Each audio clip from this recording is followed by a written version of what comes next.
Welcome back once again to the Diplomatic Lounge. Today we want to talk at some length about an issue that's close to our hearts, that is the island of Cuba, and its present very difficult relationship with the United States. But we will think a little bit beyond that to look also at the rest of the region. Now, my family and myself have had a very complex and long relationship with Cuba, both in the professional and the personal spheres. It covers a time span from the mid-1990s to the late 2010s, 1995 till 2017 to be precise, and that's more than 20 years. A relevant time, even by standards of history and certainly by the standards of day-to-day politics. We have known Cuba in many incarnations and in many circumstances. The first Cuba we discovered in early 1995 was just coming out of the deep economic and social crisis caused by the collapse of the Soviet Union. The recovery was real, if gradual. Tourism replaced sugarcane as the mainstay of the economy. Old Havana was saved from its ruins, and we saw that as real progress. The second Cuba we discovered was the one of the close relationships, the brotherhood basically, with Venezuela, first under Chavez and then under Maduro, and in a different way with Brazil.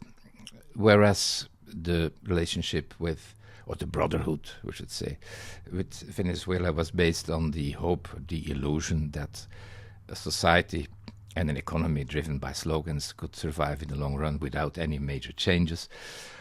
Brazil, under the first Lula mandate, tried very hard and consistently to prepare Cuba for a different and sustainable future. But Brazil failed, and so did Europe. Whatever my instructions were, working as a European diplomat in Havana, I never wanted to preach too much about politics because I knew that I would be losing my time doing just that. Any major political concessions Cuba would make would be given to the United States and not to Europe. But I thought that through gradual changes, especially in the economy, Cuba could become more self-sufficient, and that was also a political gain.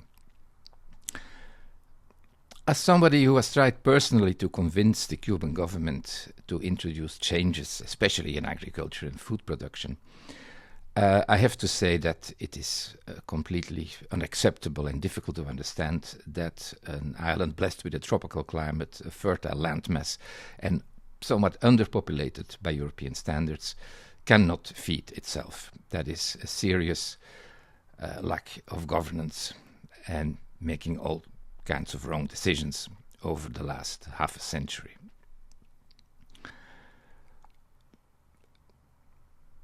But we cannot only talk about those failures. The attitude of the United States over the same time period, the harsh and often vindictive attitude, has been equally unforgivable. Why should a superpower be so cruel, so mean, and so unforgiving to a small next-door neighbor?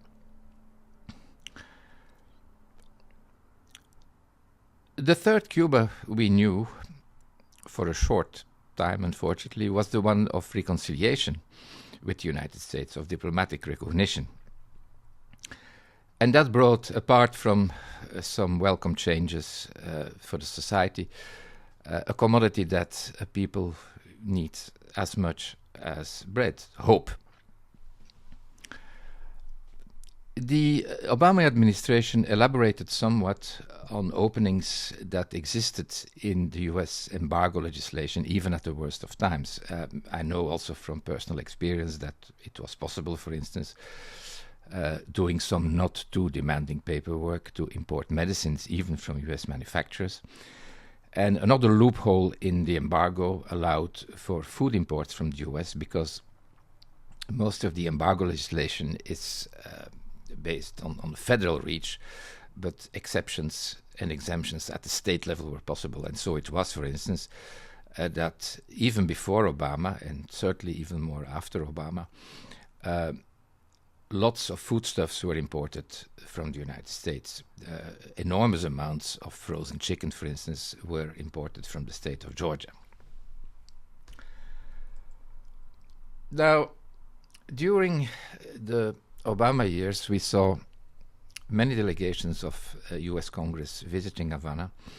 And thanks to our colleague and good friend, then US Ambassador Jeffrey De Laurentiis, we always had very interesting conversations with those delegations.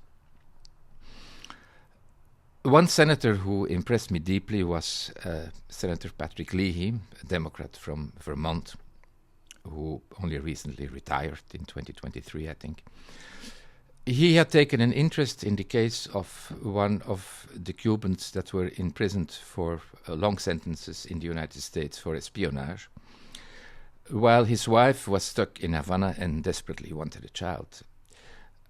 Senator Leahy had discreetly made possible for the husband to become a donor in his California prison and for the wife to have an in vitro fertilization in Havana. I have to say that this simple, humane gesture from a politician deeply impressed me, and it is one of a kind. It's the best I've seen for a politician to go to that extent beyond dogma, ideology, and politics as such. But in that same delegation, there were also Republican senators, and one of them told me in so many words, we, I guess the Republicans, will never forgive Cuba that in 1962, that is during the missile crisis, Fidel was ready to push the red button to wipe us out. Khrushchev, the then Soviet leader, held him back, but he would have done it. And that we will never forgive. Now, that may be true or not. We know from the writings of Che Guevara in his diary during the crisis that he wanted to go to the very end. There is an apocalyptic and very sinister quote from his diary that reads, "The nuclear holocaust will be the final redemption of the righteous." Scary stuff. Still, we don't know if the leadership would have followed him in that or not. Now, in spite of those short Obama years, today we see again that the US has the harshest possible attitude to Cuba, harsher than ever before over the last 60 years. And this is equally unforgivable as all the mistakes that Cuba has to be blamed for. There is another factor that comes into play, and that's the kind of leadership Cuba had for most of the last half century. One-man leadership, as was exercised by Fidel Castro, is by its very nature as good as irreplaceable. Because it takes a certain size of ego to put up such a one-man show over such a long period of time and in so many aspects. And the next generation of leadership lacked all the essential qualities. They had neither the tactical intelligence, nor the charisma, nor the unquestioned authority as a sort of father of the whole country. A father figure, a patriarch of Cuba, as it were. It means, of course, also that negotiations with the United States, if even they were on the table, would probably not be very fruitful for the present leadership, because it just can't stand up to what is going on. And Cuba and Cubans will have to learn to live with the present difficult situations.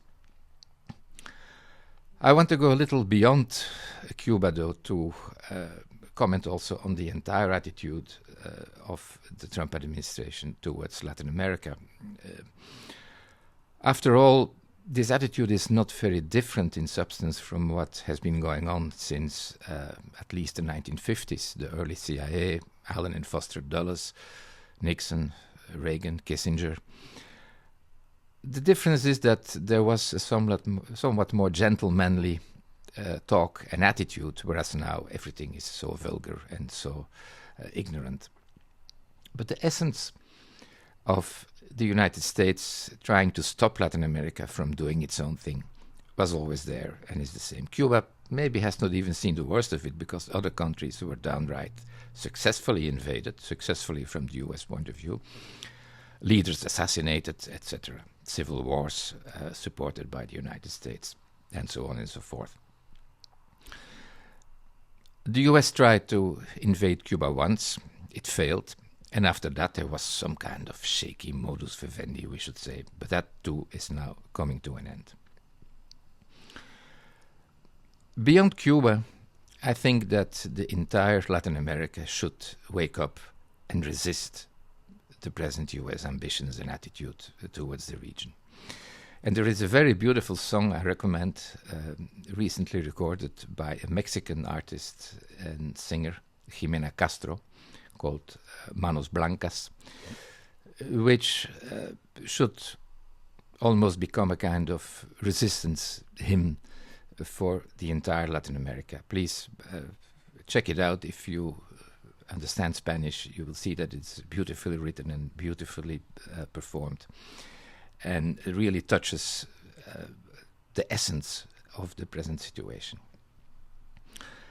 So please, Latin America, stand up. Viva la Resistencia. And Cuba, well, you'll have to learn to live with what's coming next, whatever it is, but I hope that, free from all foreign intervention and freed also from dependency on the exterior, Cuba can once again be herself and hopefully astonish the world. It's hoping for much, but it's possible, and it can only be better than what we are living at present. Thank you, and see you again soon.